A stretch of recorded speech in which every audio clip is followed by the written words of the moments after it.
I am Rupayan Pal. I am from Bardwan, West Bengal. My father is Rabindranath Pal and my mother is Jayashree Pal. Both of them are teachers. मेरा doctor होने का जो M वो बचपन से ही था।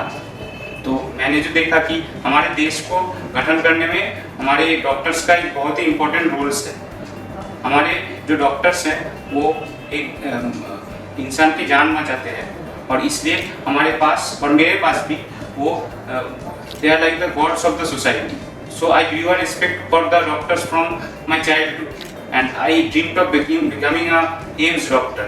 That is because in AIMS we get a good facility and also a good scope for research, which can develop the research area for the medical science and can develop cure for many uncurable diseases which can save the lives of millions. मेरे पापा ने मुझे बताया कि यहाँ बहुत ही अच्छा पढ़ाई होता है नीट के लिए और मेरे बहुत सारे दोस्तों ने भी यहाँ आकर और मेरे सीनियर्स ने भी यहाँ आकर बहुत सक्सेस उनको मिला। तो इसलिए मुझे लगा कि मेरे नीट प्रिपरेशन यहाँ से बहुत अच्छा होगा, इसलिए आई ज्वाइन इट। तो नीट एक कॉम्पिटिटिव एग्जाम है, इसका एक ओन प्रिपरेशन स्ट्रेटेजी होता है। इसके लिए टाइम और एक्यूरेसी दोनों ही इम्पोर्टेंट है। तो इसके लिए मेरा जो स्ट्रेटेजी होता है वो था क्लास में हर एक लेक्चर अटेंड करना, कोई भी लेक्चर मिस मत करना और वहाँ से कॉन्सेप्चुअल जो डेप्थ है उसे डेवलप करना और उसके बाद घर जाके वो कॉन्सेप्ट रिवाइज करना और मॉड्यूल जो क्वेश्चंस है वो रेगुलरली प्रैक्टिस करना। उसके साथ साथ जो बायोलॉजी के लिए है तो एनसीईआरटी मैप्स बहुत हेल्प करते थे, क्योंकि वहाँ से एनसीईआरटी का हर एक पॉइंट और हर एक हिडन लाइंस जो है एनसीईआरटी के वो हमें पता चल जाता था। इससे बायोलॉजी क्वेश्चन हो जाता था। और फिजिक्स के लिए जो थोड़ा हायर लेवल क्वेश्चंस है उनके लिए मोमेंटम बूस्टर मुझे बहुत हेल्प किया, क्योंकि वहाँ थोड़ा थिंकिंग लेवल और थोड़ा ट्रिकी क्वेश्चंस जो थोड़ा लेंथी हो सकते हैं वो मैंने वहाँ से सॉल्व किया।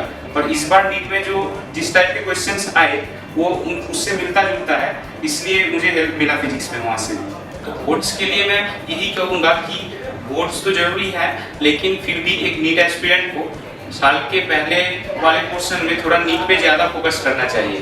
मतलब 12th में भी पहले 5-6 मास थोड़ा मैं कहूँगा कि बोर्ड्स पे कम फोकस करके नीट पे ज़्यादा फोकस करो, क्योंकि बोर्ड्स और नीट का सिलेबस तो ऑलमोस्ट एक ही है। अगर नीट का भी प्रिपरेशन मैं करूँ तो भी बोर्ड्स के चैप्टर हो जाते हैं और उसके बाद साल के आखिरी भाग में आप ट्राई करो कि बोर्ड्स के जो सब्जेक्टिव पोर्शन है जिसमें प्रॉब्लम ज़्यादा होता है उसको आपके कोई परिचित टीचर से सॉल्व करने के बाद वो चेक कराओ। वो अगर आपके जो मिस्टेक्स है वो वहाँ से ढूंढ के आपको बता दे तो you will get the points in which you have problems, so you can rectify them and also get a good marks in the boards.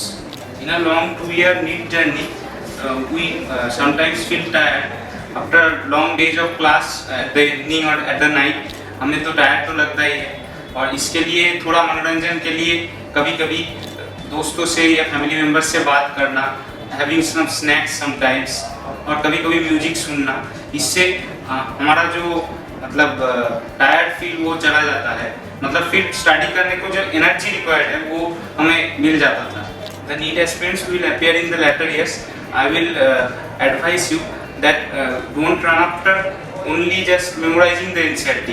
You should always focus on the concepts that NCERT gives you.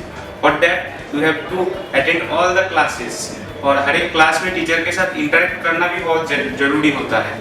And lastly मैं ये कहूँगा कि इस 2 साल आपको पूरी मेहनत करना है, फुल फोकस रहना है एंड सभी तरह के डिस्ट्रैक्शन से दूर रहना है, सोशल मीडिया से तो बिल्कुल दूर रहना है।